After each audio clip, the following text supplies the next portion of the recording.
Ang nakaraan, isang sinag ng pagkawasak ang kumislap mula sa mga mata ni Julian. At kasabay nito, ang kanyang kadiliman ay nagsimulang mabasag sa maliliit na piraso at kumalat sa buong mundo. Pagpapatuloy, isang pagsabog ang yumanig sa barracks, winasak ang tolda. Isang bagyo ng enerhiya ang bumulwak mula sa katawan ni Kyle, winuwalis ang hangin. Bagamat nawalan sila ng isang apostle, naipadala nila ang karamihan ng mga labi. Maging ang mga nawala ay mahuhuli rin sa paglipas ng panahon. Kaya, ang digmaan ay nagtapos sa isang ganap na tagumpay para sa Human Alliance. Ang Yulian Mercenary Corps ay naging mga bayani na nagligtas sa mundo. Akala ng lahat ay maligayang araw na lamang ang naghihintay. Ngunit ang kanilang natanggap ay ang kamatayan ng kanilang mga kaibigan dahil sa pagtataksil. Ito ay isang hindi kapanipaniwala na kasuklam-suklam na katotohanan. Hindi nagtagal, isang nakakatakot na nakamamatay na intensyon ang lumabas mula kay Kyle. Papatayin ko silang lahat, kayo, maruruming taksil. Ang kanyang mga mata ay puno ng dugo. Maging ang nahahawakang aura na inilabas niya ay nagsimulang mamula. Ang galit at kalungkutan ay nagningit-ngitan sa isa't isa, na nag-aapoy ng isang kasuklam-suklam na apoy. Bago pa man siya mapigilan ng sinuman, tumakbo si Kyle. Agad siyang nagtungo sa kampo ng mga dwarf at sumigaw. Torvald! Kyle! Lumitaw si Torvald na may masayang ekspresyon. Nagtataka na siya tungkol sa kinaroroonan ni Grundle. Sa pagbabalik ng grupo ng mga mandirigma, naghintay siya, iniisip na makakarinig siya ng balita. Ngunit bago pa man magpatuloy si Torvald, unang gumalaw ang tibak ni Kyle. Si Torvald ay isa ring bayani na nakaranas ng Great War. Matagal nang nakakuha ng superhuman status, agad siyang umiwas. Gayunpaman, ang tibak ni Kyle, na kilala bilang pinakadakilang tibak sa kontinente, ay hindi ganoon kadaling iwasan. Ang balikat ni Torvald ay agad na hiniwa, at ang kanyang braso ay nahulog. Nagngit-ngit, lumundag si Torvald pabalik. Pagkatapos, sinunggaban niya ang halberd mula sa isa pang dwarf guard. Ang kanilang mga sandata ay nagbanggaan, na nagpadala sa lupa na umiikot. Binuksan ni Torvald ang kanyang bibig na may masakit na ekspresyon. Ito ano ang ginagawa mo? Ang mga mata ni Kyle, na may bahid ng kabaliwan, ay kumaibot at kumaibot. Alam mo, hindi ba? Ano ang ibig mong sabihin? Walang paraan na hindi mo alam, hindi ba? Ikaw, ang tagapagmana ng hari ng mga dwarf. Ano bang pinagsasabi mo? Ipinagkanulo ninyo sina Julian at Deneb. Muling inihataw ni Kyle ang kanyang tibak at kinorner si Torvald. Wala talagang ideya si Torvald kung ano ang sinasabi ni Kyle. Ngunit kung magpapatuloy siya ng ganito, mapupugutan siya ng ulo sa maikling panahon. Pigilan ninyo siya ngayon. Ang kanyang sigaw ay nagpabalik sa ulirat sa mga natulala na dwarf sa paligid niya. Bukod sa mga dwarf captain na dinala ni Grundle, maraming malalakas na dwarf. Agad nilang itinataas ang kanilang mga sandata at gumalaw upang supalan si Kyle. Ang tibak ni Kyle ay hiniwa ang hangin sa isang iglap, tinataboy ang mga sandata ng mga dwarf. Hindi na nagawang magpatuloy ang mga dwarf sa kanilang pangalawang atake dahil mas mabilis si Kyle sa kanila. Sa bawat paghataw ng tibak ni Kyle, nawawalan ng mga braso, binti, at buhay ang mga dwarf. Kahit ang mga dwarf na pinakabalahibo ay wala ng iba kundi isang blok ng kahoy sa harap ng galit na tibak ng kontinente. Patuloy na itinatapon ng mga dwarf ang kanilang sarili kay Kyle upang harangan siya. Hindi labis na pagmamalabos na sabihin na isang labanan ang sumiklab ngayon sa pagitan ni Kyle at ng hukbo ng mga dwarf. Oo, ganito dapat sana mula sa simula, kayo mga taksil na hayop. Umusad si Kyle na may nakamamatay na ekspresyon. Ang lupa ay nahati sa paligid niya, na nagdulot sa lahat ng mga dwarf sa paligid niya na magtaka. Ito ay tunay na isang nakakamanghang kapangyarihan. Ang mundo ay nanginginig sa takot sa bawat hininga, bawat hakbang ni Kyle. Ang pagtutol ng alliance at ang katotohanan. Wala siyang pakialam kahit nasugurin siya ng lahat ng mga dwarf. Natupok na ng galit at kabaliwan, handa siyang patayin silang lahat. Nakikita ang pagwawala ni Kyle. Sumugod ang mga superhuman ng Allied. Tumigil ka, umingit si Kyle sa mga superhuman na humaharang sa kanyang daan. Umalis kayo sa daan, bago ko kayong patayin din. Makipag-usap tayo, makipag-usap. Kailan pa tayo nag-usap? Kung nag-usap sila, hindi sana nangyari ito. Ang mga taksil ay hindi nagsabi ng kahit isang salita, ni hindi naghanap ng anumang kasunduan. Itinulak nila ang selyo sa pamamagitan ng paninira at puwersa, na sa huli ay nagresulta sa sakripisyo ni Julian at Denham. Sa sitwasyong ito, paano siya makikipag-usap sa sarili niya? Ang ganoong pag-uusap ay hindi katanggap-tanggap. Ngunit parami ng parami ang mga superhuman at knight na dumagsa, humaharang sa kanyang landas at pumapalibot sa kanya. Si Commander-in-Chief Andrew ay sumugod din, at ang lahat ng mga mataas na ranggo na noble ng puwersa ng Allied ay nagmadaling nagtipon. Kumalma ka, kailangan nating malaman kung bakit para makatulong kami. Bakit ba ginagawa mo ito? Ang pamunuan ng Allied ay balisa sa pagkadismaya. Ang mga dragon at elf ay biglang umalis, at ang iba ay hindi pa nakabalik. Maging ang mga bumalik, na duguan at bagbog, ay nanatiling tahimik, na nag-iwan sa kanila na ganap na nalilito. Siyempre, lampas iyon sa kontrol ni Kyle. Ang mga taksil na iyon punitin ko silang lahat. Ang kanyang mga mata, habang nagbubulungan, ay puno pa rin ng galit. Binalak niyang patayin ang lahat ng humaharang sa kanyang daan at pagkatapos ay habulin ang mga dragon. Kung hindi kayo aalis sa daan ngayon, talagang papatayin ko kayong lahat. Ang nakamamatay na aura na nagmumula sa katawan ni Kyle ay lumakas. Dahil dito, ang mga superhuman ng Allied ay nagsimulang tumigas. Pagkatapos ay lumitaw si Astian at nagsabi, "Kyle, kumalma ka muna sandali." Astian, ang pula na mga mata ni Kyle ay hindi lamang puno ng kabaliwan. Puno rin sila ng isang kalungkutan na nagbanta na umaapaw anumang sandali. Umiling si Astian ng may malungkot na ekspresyon. Una, ipaalam natin sa iba. Ang paghihiganti ay mamaya na. Nagngit-ngit si Kyle, ang kanyang ekspresyon ay napilipit sa isang kasuklam-suklam na anyo. Ang kanyang mga mata ay puno ng dugo at nagbabanta na sumabog, at ang kanyang mga kamay ay patuloy na nanginginig sa galit. Oo, ginamit kami ng mga dragon bilang mga bihag upang takutin si Denham. Sumang-ayon dito ang Elven Chieftain, ang Dwarven King, at ang Pope. Habang sinasabi niya sa kanila ang tungkol sa nangyari sa altar, namutla ang kanilang mga mukha. Nang sa wakas ay narinig nila ang balita na si Julian ay nanlaban hanggang sa huli at namatay sa kamay ng mga dragon, nagluksa ang bawat isa sa kanila. Habang mas marami silang naririnig, mas malupit itong tila. Naiintindihan kung bakit itinago nila ito maging sa pamunuan ng Allied. Si Torvald, na nakikinig, ay nagtanong sa isang nanginginig na boses.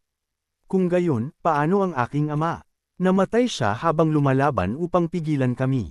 Totoo. Kung gayon, bakit lumabas ang Elven Chieftain nang walang pinsala? Dahil nagbago ang isip niya sa huling sandali at hindi niya kami pinigilan. Kahit na, hindi nito inaalis ang kanilang kasalanan ng pagtataksil sa amin at pagsang-ayon sa selyo. Magbabayad pa rin ang mga elf para dito. Napilipit ang mukha ni Torvald. Ang kanyang ama, na nabuhay ng may karangalan ng isang mandirigma, ay gagawa ng ganoong bagay. Gusto niyang tanggihan ito, ngunit hindi niya kaya. Ang mga elf ay tumakas nga, at ang iba ay hindi pa nakabalik. Ang mga dwarf, nang malaman ang katotohanan, ay nagulat lahat. Ang aming hari ay gagawa ng ganoong bagay.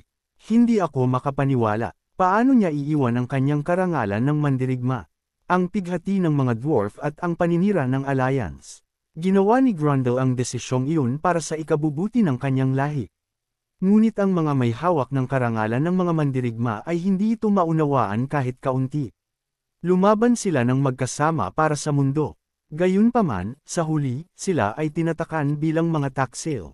At para sa pagtataksil sa mga tagapagbigay pala na nagligtas kay Valstrom, ang sanctuary ng mga dwarf. Ibinaba ng lahat ng mga dwarf ang kanilang mga sandata, ang kanilang mga ekspresyon ay nalulumbay. Ang pagwawala ni Kyle, na tila handa na siyang patayin, ay nag-iwan sa kanila na walang imik. Ang mga dwarf at elf, na nabubuhay sa paghihiwalay, ay mga lahi kung saan nararamdaman ng lahat ang responsibilidad para sa pagkakamali ng isang tao. Ang shock ay hindi lamang sa mga dwarf. Matapos marinig ang kwento ng sakripisyo ni Denham para sa mundo, ang buong koalisyon ay natulala. Sina Andrew, Leo, at ang Marquis de Valesant ay partikular na nagulat. Nadisoryo si Andrew, hawak ang kanyang kamay sa kanyang noo. "Hay, bakit mo gagawin ang ganoong bagay? Kahit na para ito sa ikabubuti ng mundo, anong kabutihan ang magagawa niya kung pinilit siyang gumawa ng ganoong sakripisyo? Dapat ay inihayag niya ang lahat at humanap ng ibang paraan. Sa pagkapanalo sa digmaan, marami siyang oras. Nalunod siya sa sama ng loob sa mga nagpilit na ituloy ang ganoong malaking isyu nang hindi kumukonsulte sa kanya. Ang mahina na si Rio ay bumagsak at umiyak lamang. Kuya, ate, ang Julian Mercenary Corps ay higit pa sa mga kasamahan para sa kanya. Inabot nila siya sa kalaliman ng kawalan ng pag-asa, binuhay ang kanyang pamilya, at nagdala ng liwanag sa kanyang buhay sa unang pagkakataon. Ang pagkamatay ni na Julian at Denab, ang mga haligi ng grupong ito, ay kasing devastating kay Rio gaya ng pagguho ng mundo. Kinuha ng Marquis de Valsant ang isang panyo at pinunasan ang kanyang mga mata. Dapat ay sumama kami sa kanila. Siya, sa katotohanan, ay isang mababang noble. Ang Julian Mercenary Corps ang nagdala sa kanya ng yaman, katanyagan, at maging kapangyarihan. Ang umalis ng ganito nang hindi man lang makapagbayad ng kanilang kabaitan ay lubos na nakakadurog ng puso at nakakalungkot. Lahat sila ay tiniis ang Great War ng magkasama, na bumuo ng isang mas espesyal na ugnayan sa Julian Mercenary Corps. Ngunit ang pagkawala ng dalawang tao na nakasama niya sa malalim na pagkakaibigan ay walang kabuluhan, at ang kalungkutan ay hindi mailarawan. Lahat ng nasa Allied Forces ay yumuko sa solemn na katahimikan. Ang mandirigma at ang Saintes ang dalawang pangunahing figure na nagdala sa digmaan sa tagumpay. Kung wala sila, gaano man kalakas ang Allied Forces, magiging walang kapangyarihan sila laban sa kanilang kalaban. Ang kanilang pagtataksil ay nakakagulat, ngunit kahit na, isang pakiramdam ng pagkamangha ang nanatili sa Saintes na isinakripisyo ang sarili para sa mundo. Ang pagsisinungaling ni Astian at ang plano para sa imperyo. Sa mabigat na kapaligiran, muling nagsalita si Astian. Hindi ito ang katapusan. Ang Pope at ang mga kardinal ay kinain ng mga kaisipan ng demonyo. Muling nagulat ang mga tao. Mahirap paniwalaan kung ano ang nangyari hanggang noon, ngunit ngayon maging ang Pope at ang mga kardinal ay kinain ng mga kaisipan ng demonyo. Dahan-daang nagpatuloy si Astian, tinutugunan ng nalilitong pulutong. Alam ninyong lahat, kung paano naging kalaban ang nakaraang Pope. Isipin ninyo siya bilang isang tao na katulad din ng nadungisan ng kadiliman. Ang bahaging ito ay isang kasinungalingan. Ngunit ang simpleng katotohanan lamang ay hindi makasisira sa imperyo. Bago matulog, sinabi ni Ghislaine kay Astian kung ano ang kailangang gawin kaagad. At sumang-ayon si Astian na sirain ang imperyo. Sa makatuwid, wala siyang alinlangan tungkol sa pagsisinungaling. Ang Pope at ang mga kardinal ay nagtaksil sa amin sa huling sandali, ngunit sa ibang paraan. Pinatay nila kami at si Denab, sinusubukang pigilan ang selyo. Hindi pa tapos ang digmaan. Hindi natin alam kung gaano karaming ganoong tao ang natitira sa mga matataas na ranggo ng imperyo. Nakalimutan ng mga tao na huminga, nag-concentrate sa mga salita ni Astian. Hindi nila itinuturing na kasinungalingan ang kanyang mga salita. Alam ng lahat na ang nakaraang Pope ay naging kalaban. Kahit na nagduda sila, sa sakripisyo ng parehong mandirigma at saint, hindi nila matatanong kung ito ay isang kasinungalingan. Nagsalita si Astian ng may malamig na tingin, ngunit isang mas malupit na damdamin kaysa sa sinuman.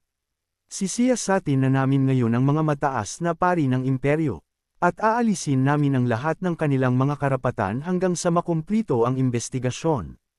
Una at pinakamahalaga, sirain ang imperyo. Iyon ang unang plano ni Ghislaine at Astian. Lahat ng mga commander ng Allied ay may tensyonadong ekspresyon. Lalo na ang mga commander ng imperyo, mas matindi pa. Walang autoridad si Astian na siyasatin ang mga pinuno ng imperyo. Ang alisin ang kanilang autoridad ay mas walang katotohanan. Ngunit determinado si Astian na gawin iyon. Kung sino man ang kokontra, balak naming supulan sila sa puwersa. Higit pa kaming kwalipikado na gawin iyon. Nanatiling tahimik ang mga commander ng imperyo. Ang mandirigma at saint na nagligtas sa mundo ay kabilang sa Julian Mercenary Corps. Parehong natalo ng Pope at mga kardinal. Kaya, kahit magsalita ang Julian Mercenary Corps ng paghihiganti, walang masabi ang imperyo. Nagsimulang magtipon ang mga miyembro ng Julian Mercenary Corps sa paligid ni Astian. Hindi nila itinago ang kanilang kabangisan, inilabas ang kanilang buong lakas. Si Oswald, nabalot sa benda, ay ibinagsak ang kanyang malaking martilyo sa lupa. Ano ang problema? Siyasatin natin kung may natitirang labi pa ng Salvation Church. Dudurugin natin ang sinumang makikialam. Lahat ay natigilan sa iisang salita na iyon. Ang investigasyon ay, sa katunayan, hindi kasing dali ng pakinggan. Sa pagkamatay ng Pope at ng mga kardinal, ang mga mataas na pari ang kailangang mamuno sa imperyo sa ngayon. Iyon ang batas at matagal ng kaugalian ng imperyo. Ngunit kung arestuhin nila ang lahat ng mga mataas na pari para sa investigasyon, isang malaking vacuum ang malilikha sa kapangyarihan ng imperyo. Nangangahulugan iyon na hindi nila kayang patakbuhin ang bansa. Ngayong katatapos lang ng digmaan, magdudulot iyon ng bagong kaguluhan. Nagsalita si Astian sa mga nalilito na commander ng imperyo. Naiintindihan ko ang inyong mga alalahanin. Ngunit ang imperyo ay hindi naman kailangang patakbuhin ng mga pari, hindi ba? Maaari ninyong hatiin ang responsibilidad. Nanlaki ang mga mata ng lahat sa sinabing iyon. Ito ay isang bagay na hindi man lang nila naisip. Matagal na silang nabuhay sa ilalim ng isang teokratikong sistema. Agad nilang naunawaan ang ibig sabihin ni Astian. Oo, ngayong nasil na ang demonic realm, hindi na kailangan para ang mga pari ang mamuno sa imperyo, hindi ba? Kung gagawin natin ito ng tama, mapamumunuan natin ang imperyo. Sa pagkawala pa ng Pope, ang ating espiritual na haligi, ito ay talagang isang magandang pagkakataon. Maaari natin siyang ibagsak sa isang iglap. Inaakusahan siya ng pakikipagsabuatan sa demonic realm. Hawak nila ngayon ang lahat ng kapangyarihang militar ng imperyo. Kung magpapasya sila, walang makapipigil sa kanila. Ang katwiran ay mahusay. Walang sino man ang makakatanggi o makakahadlang sa kanila. Ang sinumang kumontra sa kanila ay agad na aakusahan ng pakikipagsabuatan sa Salvation Church. Mayroong ilang nagduda kay Astian, ngunit ang katotohanan ay walang kaugnayan na ngayon. Ang mahalaga ay nakalikha siya ng kapaligiran ng simpatiya. Si Andrew, ang Supreme Commander ng Allied Forces, ay agad na humakbang pasulong. Tama ka, hindi ito maaaring palampasin. Bilang Supreme Commander ng Allied Forces, sisimulan ko ang investigasyon sa mga mataas na pari.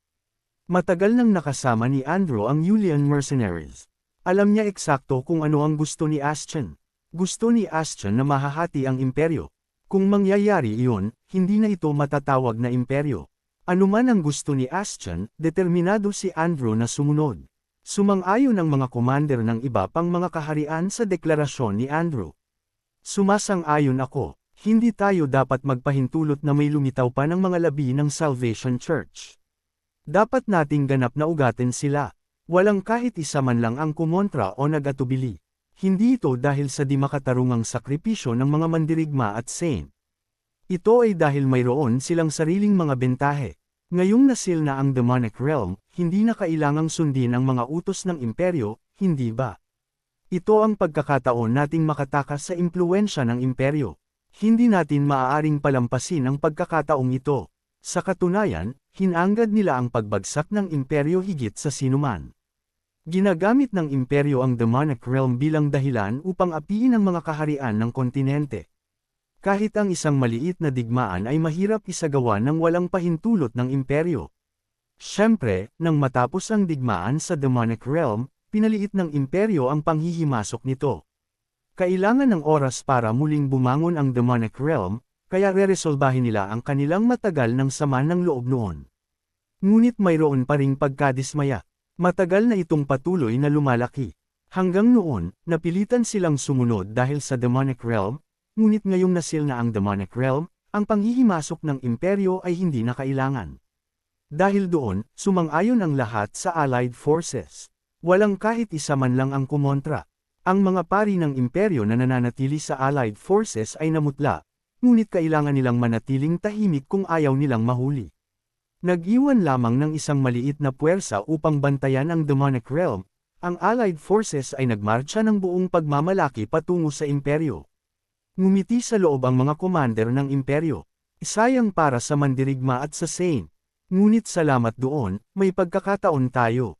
Ngayong nasil na ang demonic realm, hindi na kailangang mag-alala. Panahon na para tanggapin natin ang gantimpala para sa ating mga pagsisikap. Hindi nila maiwasang matuwa. dahil dumating ang ginintoang pagkakataon na ito upang ibagsak ang teokrasya. Ang kanilang mga ngiti ay puno ng ambisyon na puna ng puwang ng kapangyarihan. Ang pagsisimula ng pagwasak at ang katibayan ng pagtataksil. Sa ganitong paraan, ang plano ni Ashton ay dahan-daang nagiging katotohanan. Ito ay simula pa lamang. Sa katunayan, ang pagsira sa imperyo ay hindi lamang isang layunin na isinilang mula sa paghihiganti. Pagkatapos ng lahat, ang imperyo mismo ay hindi naman talaga sila sinaktan. Ngunit ang pagkasira ng imperyo ay kailangan pa ring magpatuloy. Sa ganoon lamang makukumpleto ang kinabukasan ni Ghislaine. Narinig ko na sa ganoon lamang namin mailigtas sina Julian at Denham. Kaya mula ngayon, lahat ay gagawin para sa kanilang kaligtasan. Ang mga religious order ng imperyo ay matinding nanlaban, nagpapadala ng kanilang mga Temple Knight, ngunit hindi sila katapat ng kapangyarihang militar ng Allied Forces. Ang mga pari ay inaaresto araw-araw, at ang mga Temple Knight ay hindi naiiba. Kumalat ang mga tsismis na ang Pope at mga kardinal ay nahulog sa kadiliman, kaya't ang mga puso ng mga tao ay madaling naakit patungo sa Allied Forces. Alam ng lahat na ang nakaraang Pope ay naging kalaban. Siyempre, ang mga pari na namuno sa imperyo sa loob ng mahabang panahon ay hindi madaling sumuko. Inudyok nila ang mga sundalo gamit ang salita ng Diyos at sumigaw ng katibayan. Ang pangmatagalang pananampalataya ay minsan ay naglalabas ng hindi inaasahang kapangyarihan. Ang mga sundalo, na ang pananampalataya ay lumalim dahil sa presensya ng saint, ay lalong nayayanig. Ang ideya ng pag-aresto sa mga pari ay isang bagay na hindi nila kailanman naisip bago. Samantala, nakatuklas sila ng isang napakanakakagulat na katotohanan. Ang mga mataas na ranggo na pari na magtataglay ng susunod na kapangyarihan sa imperyo ay alam ang tungkol sa pagsasabuatan tungkol sa selyo. Ang mga taong ito, nagngit-ngit si Ashton habang tiningnan niya ang mga nakatagong dokumento. Ang mga knight na sumunod sa Pope at sa mga kardinal ay lahat inirekomenda at sinuportahan ng mga mataas na ranggo na pari ng simbahan. Mas nakakatakot na mga plano ang umiikot sa pagitan nila. Ang mga dokumento na natagpuan ni Ashton ay katibayan ng pagsasabuatan na ito. Ang paghahanda ng ganoong pagsasabuatan. Nag-aalala ang Pope at ang mga kardinal na baka mabaigo ang kanilang plano. Ang Julian mercenaries ay ganoong kalakas. Kaya, nakagawa na sila ng susunod na plano kasama ang kanilang mga tagapagmana. Ang plano ay ganoon kasama na maging si Ashton ay nagulat. Sa totoo lang, ang pagkakaroon ng saint ay nangangahulugan ng pagkakaroon ng demonic realm. Ang pagkawala ng saint ay nangangahulugan ng pagkawala ng demonic realm. Ang mga dokumento ay puno ng walang katotohanan na teolohikal na loika. Ang natitirang mga mataas na pari sa imperyo ay nag-ipon ng isang tomo na halos isang banal na kasulatan. Binalak nilang gamitin ito upang udyukan ang lahat sa kontinente at isukol si Denham. Lilikha sila ng opinyon ng publiko na ang saint lamang ang dapat isakripisyo. Ito ang kanilang plano upang pilitin si Denham na tanggapin ang selyo, hindi makayanin ang kritisismo. Gumawa rin sila ng iba't ibang paraan upang ihiwalay at alisin ang Julian mercenaries. Gayunpaman, nabigo silang makahanap ng isang mabubuhay na solusyon, kaya't lahat sila ay nanatili sa paghihintay. Pinigilan ni Ashton ang kanyang kumukulong galit at huminga ng malalim ng ilang beses. Gusto niyang tugisin at patayin ang lahat ng mga pari kaagad, ngunit hindi niya sila hahayaan na umalis sa mundong ito ng ganoong kadali. Oo, salamat sa inyo, maaari akong magpatuloy sa aking gawain ng may kaunting kapayapaan ng isip. Iwinagayway ni Ashton ang kanyang kamay sa hangin na may malamig na ekspresyon. Pagkatapos, kumislap ang liwanag at may nagsimulang lumitaw sa hangin. Alam na nila na patay na ang Pope at naghahanda para sa susunod na hakbang. Kung hindi namin inihayag ang katotohanan, ang Allied Forces ay maghihiwalay. Galit ako, ngunit kumilos ako ng kalmado. Ito ay isang magandang bagay. Sinubukan kong ibagsak ang imperyo ng may kakaunting casualty hanggat maaari, ngunit dahil sa matigas na paglaban ng mga pari, kailangan ko ng isang halimbawa.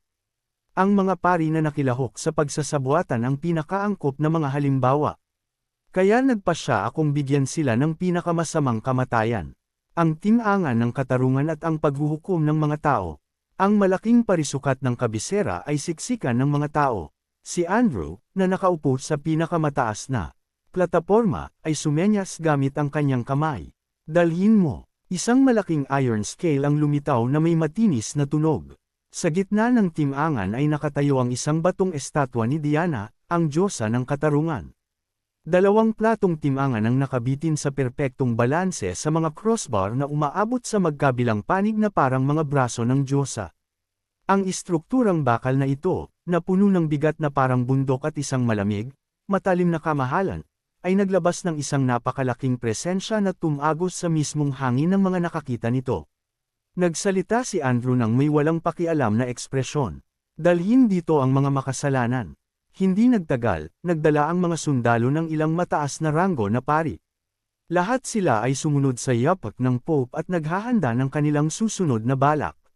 Sumigaw sila, nanunumpa. Ano ang ginagawa ninyo, kayo mga tampalasan? Saan kayo naglakas loob na balangkasin kami? Hindi kayo kailanman patatawarin ng Diyosa. Kayo ay hahatulan sa impyerno at walang hanggang parusa. Bumulalas ang mga manunood sa pagsabog ng mga pari. Habang ang tagumpay ay sandaling nagdulot ng kagalakan, isang malamig na talam ngayon ang kumapit sa puso ng kabisera. Ang araw-araw na tanawin ng mga pari na kaladkad ay hindi may iwasang gumising ng pagkabalisa at pagduda. Ang pananampalataya ay malalim na nakaugat sa puso ng mga tao, at ang mga pari ang nangangasiwa sa pananampalatayang iyon. Alam na alam ito ni Ashton. Kaya, sinadya nilang ihanda ang eksenang ito. Sa gitna ng kaguluhan, nagpatuloy si Andrew ng kalmado. Alam kong may mga tsismis na kumakalat kamakailan na kami ay nag-aaresto ng mga pari ng walang ebidensya. Gayunpaman, hindi namin maayos na maipahayag ito dahil sa takot na ma-hinder ang investigasyon. Ngayong nahayag na ang katotohanan, sisimulan na namin ang pagbitay sa mga pari na nadungisan ng kadiliman. Sa kanyang mga salita, isa sa mga arkanghel ang malakas na sumigaw. Inang, naglakas loob kayong yusagan ang mga pari ng imperyo, umaasa sa inyong katiting na kapangyarihang militar. Sa tingin ba ninyo hindi malalaman ng mundo ang ginagawa ninyo? Tumugon si Andrew sa isang kalmadong boses sa pagsaway ng arkanghel. Ito ay isang ayon sa batas na pagkilos, sinang-ayunan ng mga noble ng imperyo. Ginagawa nila ito para sa kapangyarihan. Makinig kayo. Pinapatay ng mga hayop na ito ang Pope at ang mga kardinal at sinusubukang paalisin kami sa puwersa. Upang sakupin ang trono ng imperyo na ito. Nagdadahilan lang sila ng walang ebidensya. Kung maniniwala kayo dito, mapupunta kayong lahat sa impyerno. Ang mga sigaw ng arkanghel ay lalong nagpagulo sa pulutong. Maging sa kanilang mga mata, ang Allied Forces ay nagpapahayag lamang, walang iniaalok na tunay na ebidensya. Pagkatapos ay tumingin si Andrew sa arkanghel at sinabi, katibayan ang kailangan. Makinig, lahat. Malamang ay pamilyar kayo sa tsismis na ang mga nadungisan ng kadiliman ay kasing bigat ng mga bibe. Ito ay isang tsismis na kilalang kilala kaya't malawak na itong alam. Muli, tumanggo ang lahat. Ang tsismis ay kumalat ng malawak. Siyempre, maraming tao ang hindi naniwala dito. Karamihan ay inakala na ito ay isang tsismis, isang pamahiin na kumalat ng iba, dahil walang paraan upang patunayan ang katotohanan nito. Nagpatuloy si Andrew sa isang malamig na boses. Ang pinagmula ng tsismis na iyon ay si Nord Hill, ang domain ni Commander Bourne. Noong bata pa ako, ginamit ko talaga ang pamamaraang iyon upang matukoy ang mga nadungisan ng kadiliman. Isang mataas na ranggo na noble, ang Commander-in-Chief ng Allied Forces, ay personal na nagpapatunay sa tsismis. Natural, nagulat ang lahat. Ngayon, ipapakita ko sa inyong lahat ang katotohanan. Una, patutunayan ko na walang mali sa timangan na ito. Ang sinumang nagtataka ay malugod na inaanyayahan na lumapit at suriin ito. Sa kanyang utos, ang mga sundalo ang unang tumapak sa timangan kasama ang bibe. Natural, ang mga sundalo ay mas mabigat, kaya't tumagilid ang timangan. Pinanood ng mga tao ang eksena ng may kaba. Sinabi sa kanila na suriin sa kanilang sariling kagustuhan, ngunit karamihan ay nanatiling tahimik. Nag-alala sila na hindi sinasadya ay magkapantay sila. Gayunpaman, ang mga curious na tao ay nasa lahat ng dako. Gusto kong subukan. Sige, isang tao ang humakbang pasulong, at ang timangan ay gumana ng normal. Ilang iba pa, na hindi makatiis, ang lumapit at tinapos ang kanilang mga pagsusuri. Walang mali sa timangan. Nagsimulang maniwala ang lahat doon. Maging ang mga mago mula sa imperyo at iba pang mga kaharian ay lumapit at beripikado na ang Team Angan ay walang magical devices. Ang mga nahuling pari ay mukhang natulala. Anong klaseng biro ito? Sinusubukan ba ninyong patunayan ang aming pagkakasala sa isang bagay na tulad nito? Tumango si Andrew. Kung tayo ay inosente, ang Team Angan ay taytingi, at kung tayo ay nadungisan ng kadiliman, ang Team Angan ay magkapantay. Tumahimik ka. Sa tingin mo bagag-ana ang ganoong nakakatawang biro? Bakit hindi ninyo kami pakawalan ngayon at magsisi sa Diyosa? Wala tayong oras para sa mga biro. Ilagay ang nagkasala sa Team Angan. Sinunggaban ng mga sundalo ang isa sa mga Archangel na nanunumpa at pinilit siyang umupo sa Team Angan. Tinitigan ng Archangel at sinabi, "Oo, subukan ninyo. Patutunayan ko ang aking kawalang kasalanan dito at ngayon." Lihim siyang naglabas ng banal na kapangyarihan at tinakpan ng Team Angan. Kung susubukan ninyo akong dayin, tiyak na gagamit ako ng salamangka ng lihim. Sa kapangyarihan na nakuha niya bilang isang Archangel, kaya niyang pigilan maging ang isang superhuman wizard. Habang nakaupo siya ng may kumpiyansa, hindi nagtagal ay isang bibe ang inilagay sa kabilang Team Angan. At pagkatapos, ilang sandali, may nakakamanghang nangyari. Wow! Magkapantay! Magkapantay! Ang isang tao ay kasing bigat ng isang bibe. Ang pulutong ay sumabog sa sigaw ng pagkamangha. Natulala ang Archangel. Ang mga Team Angan ay talagang umabot sa pagkapantay. Naglabas siya ng isang labis na pagdagsa ng banal na kapangyarihan. Gayunpaman, hindi niya mahanap ang anumang bakas ng salamangka. Anong nangyayari? Wala akong nararamdaman na salamangka. Natural lamang na hindi niya mahanap ang anuman sa kanyang mga kasanayan. Pagkatapos ng lahat, ang kasalukuyang nagkokontrol sa Team Angan gamit ang salamangka ay si Astian, ang pinakadakilang salamangkero sa kontinente at ang tanging isa, bukod sa isang dragon, na umabot sa ikasyam na bilog. Sa wakas, ang mukha ng Archangel ay namutla. Ito ay kasinungalingan. Ito ay kalokohan. Ito ang gawa nila, ngunit ang ganoong mga salita ay walang epekto sa pulutong na may kapangyarihan na. Ang Archangel ay ang demonyo. Dinadaya niya tayo sa lahat ng oras na ito. Patayin siya. Ang mga tao ay nagpatuloy na sumigaw habang nagbabato. Lahat sila ay nadala sa kapaligiran. Hindi, umaasa sila sa katibayan mula sa simula na ang mga pari ay mga demonyo. Sa ganoon lamang sila, na kumampi sa Allied Forces, makakaramdam ng ginhawa. Ang Archangel, na namutla ang mukha, ay pinuputol ang lubad at sumigaw. Ilang beses ko nang sinabi sa inyo na kasinungalingan ito. Sa tingin ba ninyo gagana ang ganitong uri ng bagay sa akin, isang taong pinagpala ng Diyos? Ang mga chismis, na binaliwala bilang mga simpleng biro, ay hindi na biro sa sitwasyong ito ng buhay o kamatayan. Sa kawalan ng pag-asa, inilabas ng Archangel ang kanyang banal na kapangyarihan sa pinakamataas. Binalak niyang ipaalam sa paanuman ang kapangyarihan ng liwanag at baguhin ang opinyon ng publiko. Ngayon, tingnan ninyo, paanong ito ang kapangyarihan ng isang nadungisan ng kadiliman. Kung sino man ang maglakas loob na hawakan ako, hindi ako mananahimik. Kung hindi yun gumana, lalaban siya, kahit na ipagsapalaran ang kanyang buhay. Hindi siya maaaring mapahiya ng ganoong nakakatawang balangkas. Tiningnan ni Andrew ang Archangel na may malamig na ekspresyon at sinabi, "Ang pagkakasala ay nahayag na. Bitiyin siya kaagad." Bigla, isang tao ang lumundag mula sa mataas na plataporma. Lumapit siya sa Archangel na may malupit na ngiti. Ito ay si Kyle. Ang pagbitay sa mga kriminal ay karaniwang trabaho ng Verdugo.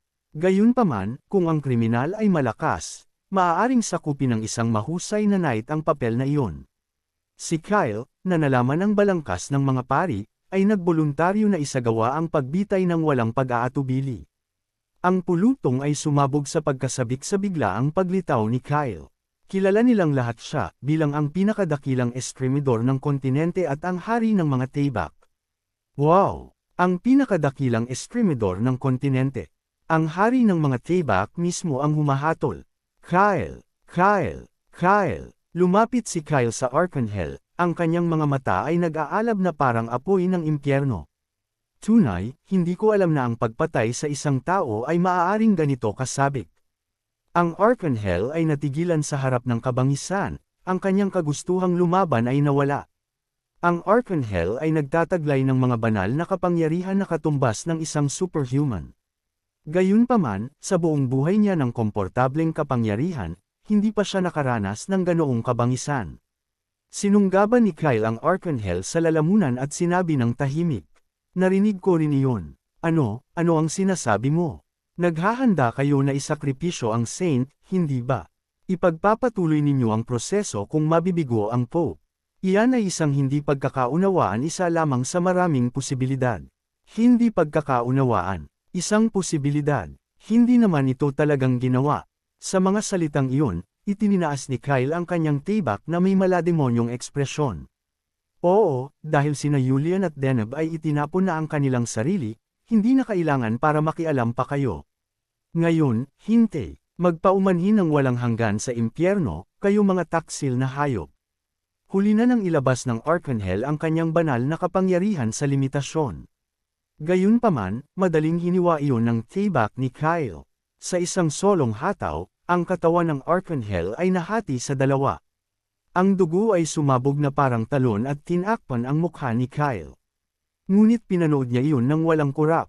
Si Kyle, na nababad ang buong katawan sa dugo, ay dahan-daang lumingon. Ang kanyang tingin ay nakatuon sa mga pari na nanginginig sa takot. Ang kanyang boses ay umalangaw-ngaw, puno ng galit. Kayo, walang kwentang mga hayop, dapat ay nabuhay kayo ng ganyan, nagbabalak sa likod ng mga eksena. Kailanman ay walang sino man ang lumapit. Ang mga dragon ay labis na nag-alala tungkol sa pagkuha ng buhay ng Saintes sa kanyang sarili. Gayunpaman, ang mga pari, na walang kamalayan dito, ay inudyok ang lahat sa mundo na walang katapusang balangkasin ang pagpapahirap kay Deneb. Hanggang sa punto kung saan siya ay hindi na makatiis ng hindi kinukuha ang kanyang sariling buhay. Ang kanilang malupit at kasuklam-suklam na mali siya, na nagkukunwari bilang katarungan, ay walang katapusang nag-aapoy sa loob ni Kyle.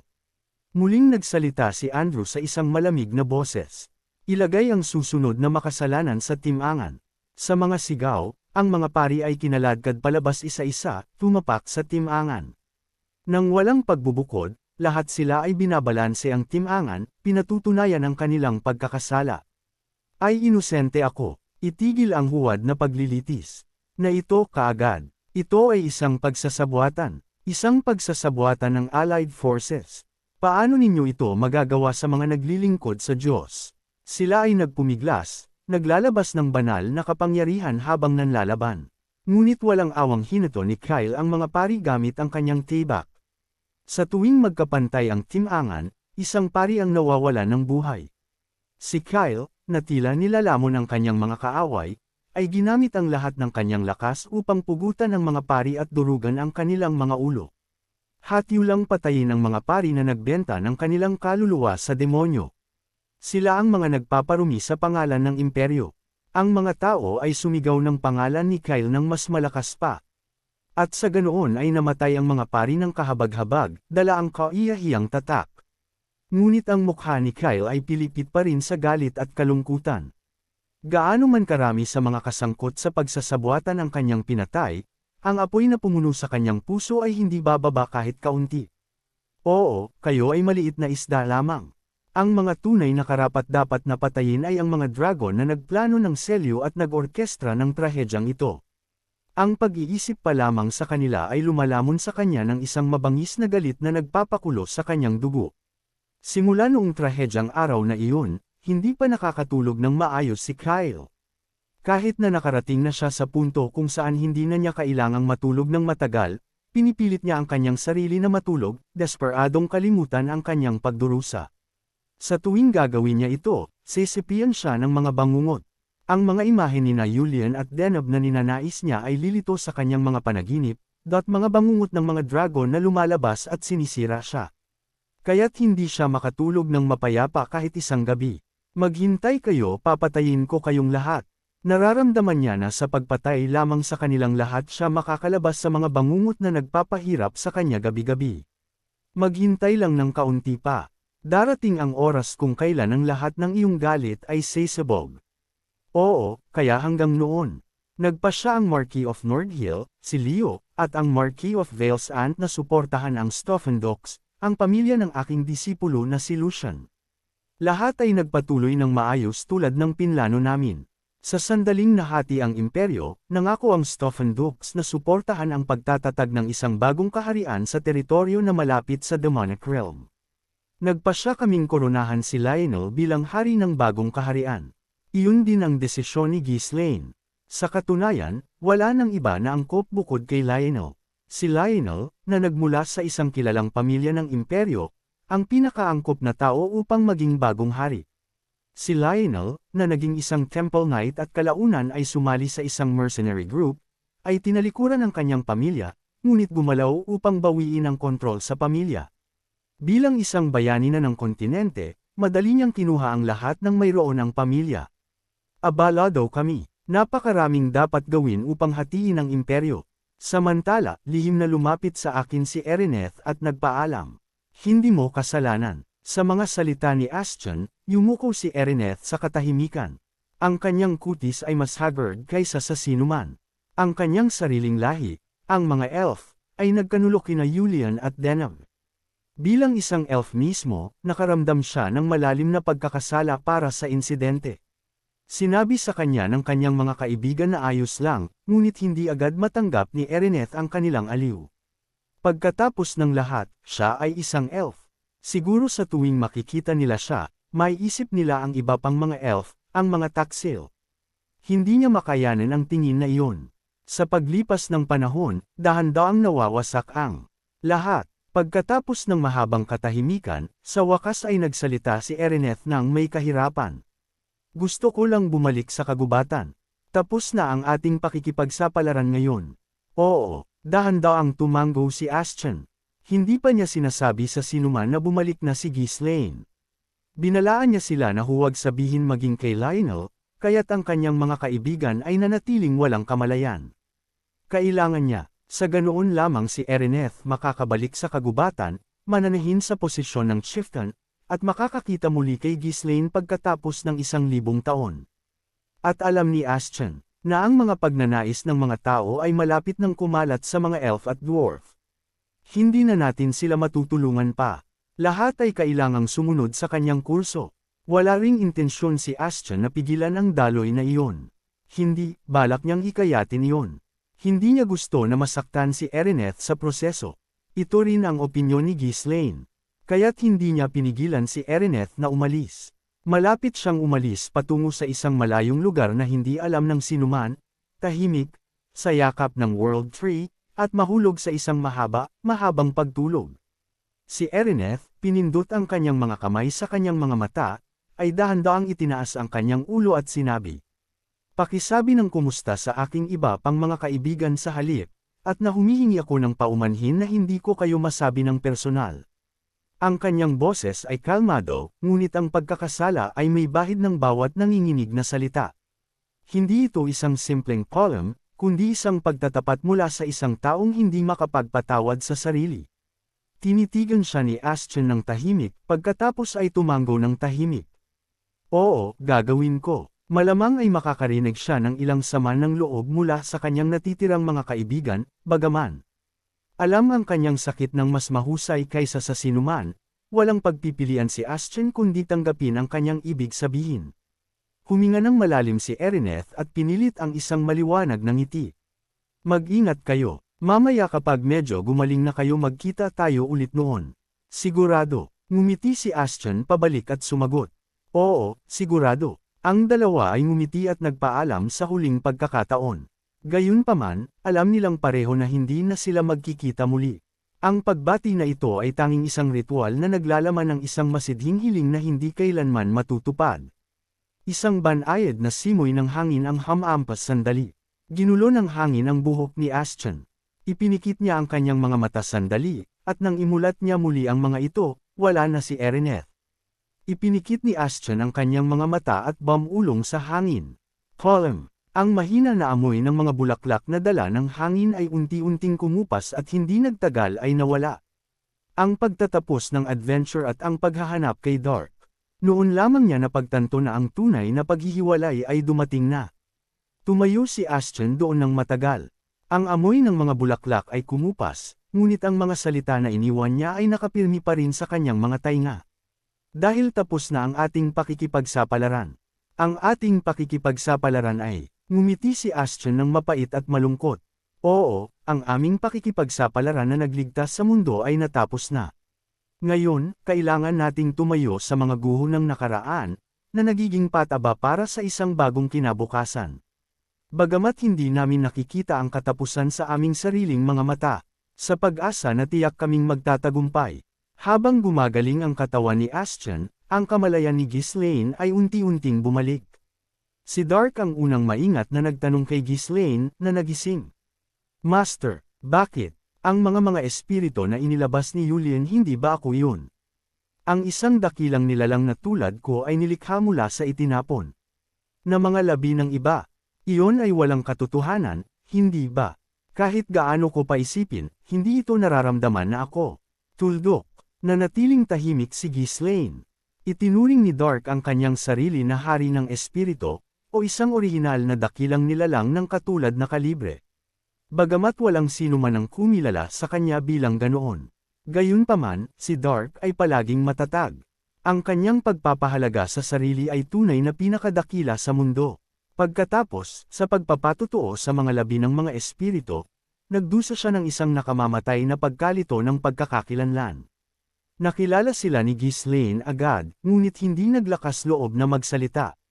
Master, sagutin mo ako. Ano sa tingin mo, Master? Hindi ako maaaring maging ganoong uri ng latex, hindi ba? Nanatiling tahimik si Ghislaine. Mahirap sabihin ang oo o hindi para kay Dark. Kaya't binago ko na lang ang paksa. Ashton, kumusta na ang paggaling mo? Nagkibit balikat si Ashton sa tanong ni Ghislaine na narinig sa kanyang kamalayan. Hindi ko pa kayang ibigay ang lahat ko. May isang taong masyadong magaspang na trinato ang aking katawan. Iyan ay dahil sa kakulangan ko sa pagsasanay. Kung ang lahi ng tao ay mag-eehersisyo pa rito, mamamatay sila. Gayunpaman, nakakahiya. Gayunpaman, maghanda tayo. Sige, siguro dapat kong sabihin sa iyo ngayon. Sa pamamagitan ng paraan, paano ka nakabalik? Iyon ba? Naalala mo ba noong sandali akong pinatay ang aking kamalayan bago ako umalis? Naalala ko, napakabigo maaari ba? Tama, lumikha ako ng isang maliit na espasyo sa iyong subconscious at nagtago doon kasama si Dark. Hindi ito madali, kailangan mong ganap na mawalan ng malay. Ang kamalayan ni Ghislaine ay lampas sa kontrol ni Ashton. Kaya't walang pagpipilian sina Ghislaine at Dark kundi ikulong ang kanilang sarili. Sa sitwasyong iyon, walang pag-iisip o pagkilos ang posible. Tanging ang mga karanasan at impormasyon ni Ashton ang nakaipon. Pagkatapos, nang nasa panganib si Ashton, ang kamalayan ni Ghislaine ay instinctively na nagising. Dahil dito, nakayanan ni Ghislaine na makuha ang buong sitwasyon agad sa sandaling nabawi niya ang kamalayan. Ang problema ay hindi niya mahusgahan ang timing mismo, ngunit dahil madyay gising naman siya sa huli, kumilos siya ng matapang. Kinatik ni Ashton ang kanyang dila matapos marinig ang paliwanag. Ikaw na siguro ang pinakamahusay sa kasaysayan sa pagkontrol ng kamalayan. Ang paglilinang ang lahat, si Ashton ay natulala, hindi makapagsalita. Anuman ang sabihin niya sa panatikong iyon sa pagsasanay, palagi itong hawantong sa paglilinang, kaya't mas mabuting huwag na lang magtanong pa. Sa anumang kaso, ngayong gising na si Ghislaine, oras na para sumulong. Tinawag ni Ashton ang kanyang mga kaibigan, na nalulunod sa malalim na pagkadismaya at kalungkutan. Lahat matagal na kaming naghihintay. Habang lumilipas ang mga minuto, ang mga mata ng kanyang mga kaibigan ay lumabo. Tiniis nila ang sakit sa pamamagitan ng pagpigil sa galit at kalungkutan na kumukulo sa kaibuturan nila, na sa huli ay kumakain sa kanilang sariling mga katawan at isipan. Gaano man sila kaabala, hanggat nananatili ang ugat ng sanhi, ang problema ay nananatiling hindi nalutas. Para sa kanila, ang hindi maipahayag ang kanilang galit ay katumbas ng isang mabagal na kamatayan. Ang pumihil sa galit na iyon ay si Ashton mismo. Ngayon ang oras upang pakawalan ng masakit na buhol na iyon. Tiningnan ni Ashton ang lahat at dahan-daang nagsalita. Ngayon simulan na natin ang pangangaso ng dragon. Iyon ang pangalawang plano na binalangkas nina Ghislaine at Ashton. Sina Kyle, Marika, at Lionel. Ang kanilang mga mata, na kumupas na, ay kumislap ng malupit sa unang pagkakataon sa loob ng mahabang panahon. Ang mga dragon ang tunay na may sala sa sitwasyong ito at ang pinakadakilang target ng paghihiganti. Kung hindi dahil sa mga dragon, sina Julian at Deneb ay hindi sana naisakripisyo ng ganoong trahedya. Ang sama ng loob na iningatan niya para sa iba ay pamotlo kung ikukumpara sa galit na taglay niya para sa mga dragon. Ngumisi ng mabangi si Kyle at mahigpit na hinawakan ang kanyang tayback. Alam mo ba kung gaano katagal ako naghintay para sa sandaling ito? Ang kanyang boses ay nanginginig sa ligaw na pagkasabik. Ang puso ni Kyle ay kumakabog ng galit na tila sesabog na ito. Sa buong panahong ito, dahil sa mga pagtutol ni Astian, kinailangan ni Kyle na pigilin at tiisin ang kanyang malaimpyernong galit. Nagsalita si Marika sa isang malamig na boses. Sa wakas ay makakagawa na ako ng aking paghihiganti. Ang pagsira sa imperyo at pagpatay sa mga pari na kasangkot sa pagsasabuatan ay hindi man lang maituturing na paghihiganti. Ang pagpatay sa mga dragon ang tunay na paghihiganti. Ngunit hindi sila maaaring gumalaw kaagad. Habang paulit-ulit na ipinipilit ni Astian ang paghihintay, wala silang pagpipilian kundi maghintay, nalulunod sa pag-iisip. Tiningnan ni Lionel si Astian at sinabi, "Sa tingin ko, oras na para mag-usap tayo. Ngayong wala na si Erineth." "Oo," tumango si Astian na may seryosong ekspresyon, pagkatapos ay dahan daw ang nagsalita. "Sa totoo lang, noong araw na iyon, hindi lang kami ni Lionel ang nakatakas sa lugar na iyon." Kunot-noo si Kyle, "Ano ang ibig mong sabihin? Sino pa ang tumulong sa iyo?" "Si Ghislaine." "Ano? Akala ko umalis na si Ghislaine, ngunit siya pala ay natutulog sa loob ng aking kamalayan." Pagkatapos, nang ako ay nasa panganib. Kalmadong ipinaliwanag ni Astian ang papel ni Ghislaine noong araw na iyon. Kung hindi dahil kay Ghislaine, sina Astian at Lionel ay hindi sana nakaligtas. Kahit sa huling sandali, muntik na siyang tumulong kay Julian at nailigtas si Deneb. Tanging si Deneb lamang ang nagpakasakit para kay Julian. Nakakahiya, ngunit ginawa ni Ghislaine ang kanyang makakaya. Kung hindi lumitaw si Ghislaine, sina Astian, Lionel, at ang iba pang mga mercenary ay lahat sana ay namatay. Nagulat sina Kyle at Marika sa paliwanag ni Astian. Akala nila ay nagkataon lang silang pinalad, ngunit sino ang mag-aakala na lumitaw pala si Ghislaine. Sa presensya ni Ghislaine, madali itong nangyari. Biglang hinawakan ni Kyle ang mga balikat ni Astian at sumigaw, "Ghislaine, bumalik ka ba talaga? Ghislaine, sandali lang akong nagising, ngunit natutulog na naman ako." Hindi ko pa rin lubos na mahawakan ang kamalayan ni Ghislaine. "Parin, sa tingin ko, kailangan pang gumaling ng kaunti ang katawan ko." Gayunpaman, magiging mahirap pa rin na tanggapin ito ng lubos. Ang katawan ni Astian ay lalo pang nasira simula noong araw na iyon. Natural lamang iyon, dahil inilabas ni Ghislaine ang lahat ng kanyang lakas. Sa pag-abot sa Ninth Circle, maaari siyang makipag-ugnayan sa kamalayan ni Ghislaine. Gayunpaman, kung sisipian siya ni Ghislaine, ang kanyang katawan ay babagsak. Para kay Ghislaine, na nagtataglay na ngayon ng mga kapangyarihan na parang dragon, ito ay isang hindi maiiwasang limitasyon. Ngumiti si Kyle kay Astian. "Ito ba ang dahilan kung bakit mo ako sinabihan na maghintay? Hanggang sa makakilos si Ghislaine. Iyan ay bahagi niyon." Pagkatapos ng lahat, nangangarap din si Ghislaine ng paghihiganti laban sa mga dragon. May iba pa bang dahilan? Ang kinabukasan. Ang paraan upang mailigtas ang mga kaluluwa ni Julian at Deneb ay nakasalalay sa kinabukasan ni Ghislaine. "Iyon ano ang ibig mong sabihin?" Sabi ni Deneb na ang Ghislaine lamang mula sa kinabukasan ang makakapagligtas kina Julian at sa kanyang kaluluwa. "Kailangan nating maghanda para sa kinabukasan ni Ghislaine." Dahan-daang ipinaliwanag ni Astian ang alam niya sa pagkakataong ito. Ang nakaraan at ang kinabukasan ay nakaka-impluwensya sa isa't isa. Gayunpaman, hindi siya sigurado kung anong impluwensya iyon. Ang gawing ang hinaharap na naranasan ni Ghislaine hanggat maaari, habang naghahanda rin para sa huling labanan sa hinaharap. Iyon ang papel ng mga nanatili sa nakaraan. Siyempre, gaano man kadali ipaliwanag ni Astian, mahirap para sa iba na lubos na maunawaan. Nagtanong si Kyle na may bahagyang nasasabik na ekspresyon. "Kaya, hindi ako sigurado gayunpaman, kung papatayin natin ang mga dragon at maghanda tayo tulad ng sinabi ni Ghislaine sa atin, iligtas natin ang mga kaluluwa ni na Julian at Daniv sa hinaharap, tama. Siya ay ganap na nakatuon sa paghihiganti ngayon. Sa totoo lang, mahirap paniwalaan na ang mga salita ni Astian ay tunay na posible. Ngunit kahit para sa maliit na pag-asa na ang mga kaluluwa ni na Julian at Daniv ay may iligtas, kahit para sa maliit na posibilidad na iyon, handa si Kyle na ipagsapalaran ang lahat. Tumango si Astian. Oo, sa kinabukasan ni Ghislaine, ang mga dragon ay extinct. Sinabi nila na hindi nila alam kung bakit.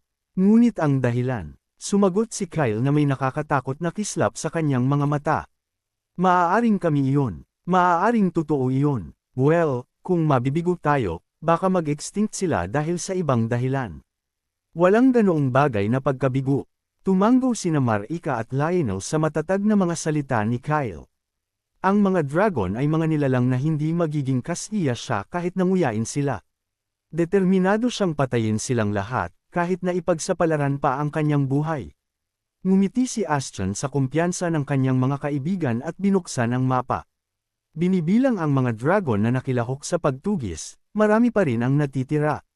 Maging ang mga pinaka-arrogant na dragon ay titipunin ang kanilang lakas kung napagtanto nila na hinuhuli sila. Ang mga tao rito ay madaling mahawakan ng isang solong dragon.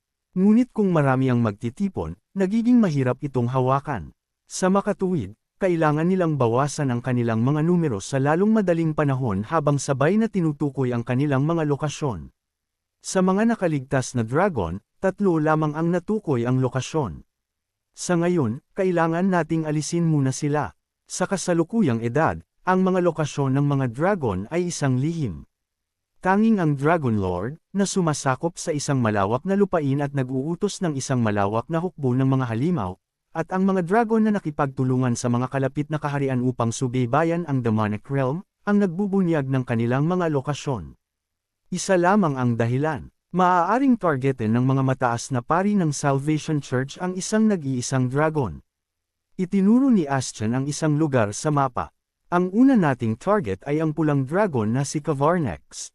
Mayroon siyang malinaw na lokasyon. Ngumiti sina Kyle, Marika, at Lionel. Ang oras para sa tunay na paghihiganti ay dumating na sa wakas. Dahil iyan gusto kong ilabas ang kumukulong galit na ito. Ang Galley of Flames at ang arogansya ni Cavarnex. Si Cavarnex ay nanirahan hindi kalayuan sa realm ng demonic realm. Ang kanyang orihinal na misyon ay subaybayan ang demonic realm. Sina Kyle, Marika, at Lionel lamang ang gumalaw upang dakpin ang dragon. Isasama ko sana ang lahat, ngunit ayaw kong mawala ng kahit isang tao, kaya't gumawa ako ng desisyon. Ang 4 sa amin ay sapat na upang dakpin ang isang dragon. Sa halip, inutusan ko ang iba pang mga mercenary na hanapin ang iba pang mga dragon sa lalong madaling panahon. Ang Galley of Flames, na ipinangalan sa pulang lava na dumadaloy na parang ilog. Dito matatagpuan ang lungga ng pulang dragon na si Cavarnex. Bagamat ang pangalan ay nagpapahiwatig na ang lava ay hindi dumadaloy, ang kanyan ay puno ng isang matindi, maalab na enerhiya. Sa pinakamalalim na punto ng kanyan ay isang napakalaking kuweba. Sa kuwebang iyon, na puno ng matinding init, si Cavarnex ay naghihintay sa amin. Si Cavarnex, ang kanyang mga kaliskis ay kumikinang na parang pulang hiyas, ay nakaupo. Ang init na nagmumula sa kanyang katawan ay sapat na upang baluktutin ang mismong espasyo. Hindi na nag-abalang bumangon si Cavarnex kahit na nadama niya ang presensya ng mga tao. Maging ang kanyang mga tagapag-alaga ay hindi pinigilan si Astian at ang kanyang partido. Ang mga tagapag-alaga lamang ay hindi makapipigil sa 4 na bayani na iyon ng sangkatauhan. Alam iyon, ang pagpapadala sa mga tagapag-alaga upang pahinain ang kanilang kapangyarihan ay isang sugat sa kanyang arroganting pagmamataas. Sa halip, binuksan ni Cavarnex ang kanyang bibig na may mga mata na puno ng panghahamak. Matagal-tagal na, dumating ka kasama ang mga kaibigan na nami-miss ko noong araw na iyon. Kaya, dumating ka upang pasalamatan ako sa pagliligtas sa mundo kasama ang Saint. Sa mga mapanuksong salita na iyon, isang hindi kapanipaniwalang enerhiya ang nagsimulang pumutok mula sa buong katawan ni Kyle. Ang matalim, malagkit na nakamamatay na intensyon na inilabas niya ay tila sandaling pinawi maging ang init ng lungga. Pasasalamat. Ang boses ni Kyle ay may bahid ng nagngingit-ngit na sama ng loob. Ang kanyang mga mata ay puno ng nag-aapoy na galit. Naglakas loob kang magsalita tungkol sa kamatayan ni Denim. Ikaw na nagsamantala sa amin sa pinakamalupit na paraan. Ang kanyang kamay na nakahawak sa kanyang tibak ay nanginginig ng baliw, hindi mapigilan ang umaapaw na galit. Itinaas ni Kyle ang kanyang nanginginig na tibak at itinutok yun sa arroganting mata ni Kavarnex. Oo, nagpapasalamat ako na mapapatay kita ngayon. Pupunitin ko ang lahat mula sa iyo at iaalay iyon sa mga kaluluwa ni na Julian at Denim. Nanatiling kalmado si Kavarnex sa kabila ng matinding galit. Lumapit ka sa akin hindi dahil sa katwiran, kundi dahil sa maliit na damdamin ng tao.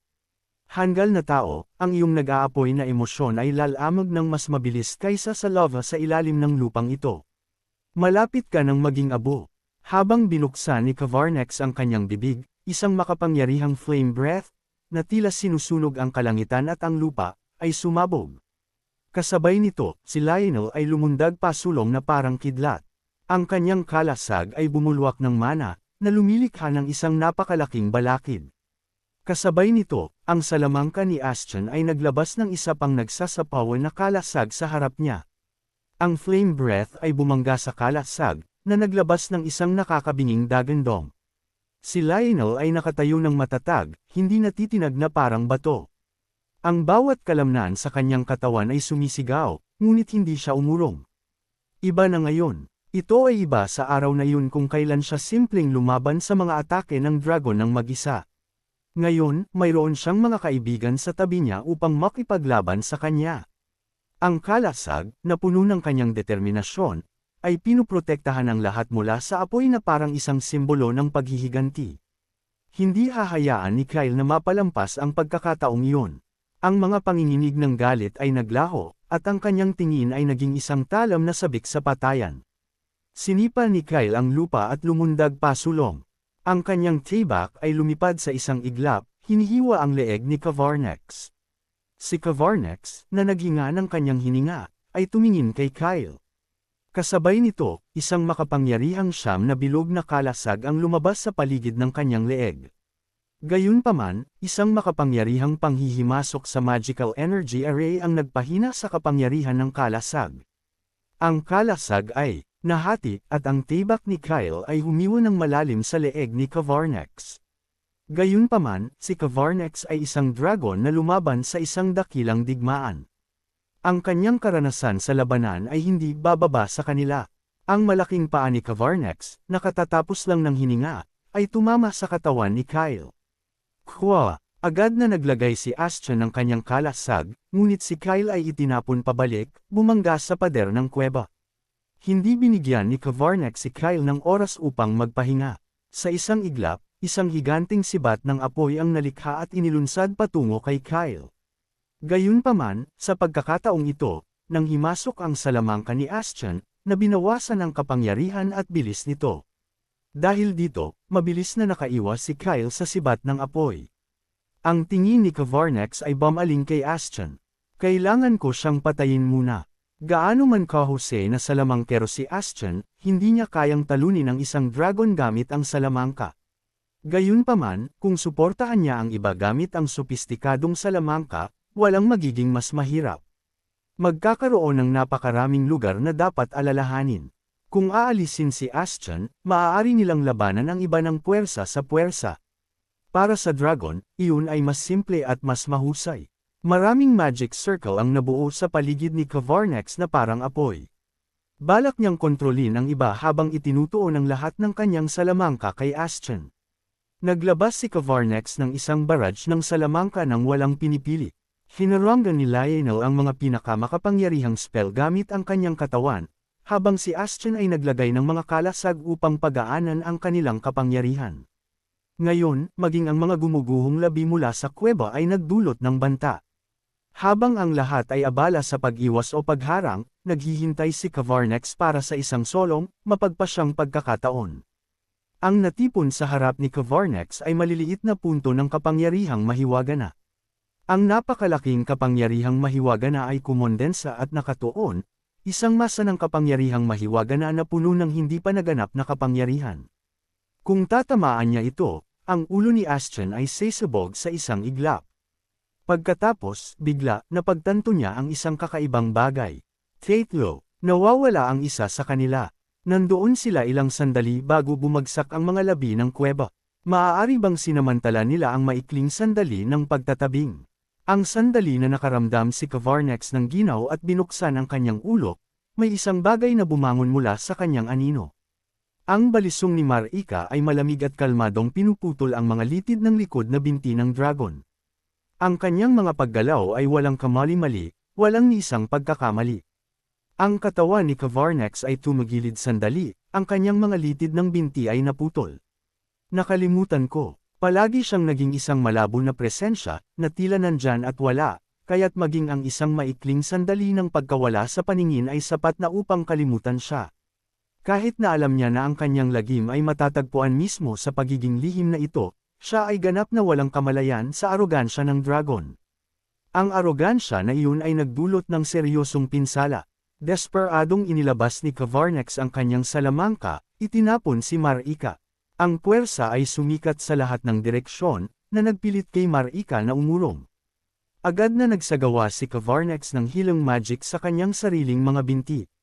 Gayunpaman, hindi niya nakalimutan na maglabas ng isang barrage ng salamangka. Ang mga haligi ng apoy ay bumangon, at ang mga kislap ay umulan mula sa langit na parang mga meteor. Ito ay isang eksena na parang pinakawalan na impyerno. Gayunpaman, ginambala ni Astrid ang ilan sa salamangka, na nililinis ang isang landas. Sina Lionel at Kyle ay tumakbo dito nang walang pag-aatubili. Si Lionel, na nangunguna, ay ibinuo ang lahat ng kanyang mana at kagustuhan sa dragon. Ang katawan ni Kavarnex ay nanginginig. Nakaramdam siya ng isang napakalaking puwersa na dumidiin sa kanya. Paano ka naglakas loob? Ang binti ng dragon ay hindi pa lubos na gumaling. Ang mga matatalim na balisong ni Marika ay pinunit ang bawat litid. Samantala, sinubukan ni Lionel na pigilan siya ng buong lakas, at ang kanyang balanse ay hindi maiiwasang nag-ambala. Ngunit ang pagpigil ni Lionel ay hindi maaaring maging mas malakas kaysa sa dragon. Naglabas si Kavarnex ng dragon piercing energy, inuga ang hangin. Kahit na ginuhit niya ang kanyang kapangyarihang mahiwaga na, sinubukan niyang puwersahang pawiin ang aura ni Lionel. Ngunit si Astrid, naganap na sinamantala ang sandali, ay nanghimasok muli. Inilabas ni Astrid ang kanyang gravity magic ng buong lakas. Ang pulang dugo ay bumulwak mula sa kanyang bibig at ilong. Kahit nasa kanyang malusog na estado, imposibleng supulan si Kavarnex sa salamangka. Lalo na sa kanyang kasalukuyang estado ng kaguluhan. Ngunit ngayon, sa hindi balanseng Kavarnex na nakaharap sa aura ni Lionel, ang salamangka ni Astrid ay maaaring magkaroon ng isang makabuluhang epekto. Ikaw na tampalasan. Ang dragon, na sinusubukang bumangon sa galit, ay bumagal na parang nakagapos ng mabibigat na tanikala. Ang sandaling ito ang kanyang sandali ng tagumpay. Daan-daang balisong na babaril mula kay Marika ay tumusok sa leeg ni Kavarnex sa isang iglap. Itinuon ang lahat ng kanilang kapangyarihan sa isang solong punto, sinira nila ang bakal na kaliskis ng dragon at tumusok sa balat at laman nito. Ngunit tiniis iyon ni Kavarnex. Sa isang solong dagandong, ang lahat ng mga balisong ay nadurog at nahulog, at sina Lionel at Astrid, hindi na makahawak pa, ay umurong. Ang napakalaking kapangyarihang mahiwaga na at pisikal na katawan ng dragon ay nagpakita ng tunay na transcendent na kasanayan sa pagligtas sa sarili. Papatayin kita. Si Kavarnex ay nagtago sa kanyang mga paa, duguan ng mga mata na nakatitig ng masama. Ang mga magic circle ay nabuo sa paligid niya muli, na lumilikha ng mga bagong banta. Sa kasamaang palad para kay Kavarnex, ang pinakamapangwasak na atake ay darating pa. Isang aura blade, mas makinang at napakalaki kaysa kailanman, ang bumangon mula sa tibak ni Kyle. Ito ang pinakamabigat, pinakamatindi, at pinakamalupit na kagustuhang ipaghiganti ang mga kamatayan nina Julian at Deneb, ang pinakadakila sa mundo. Si Kyle, isang solong linya, ay babaril patungo sa leeg ni Kavarnex.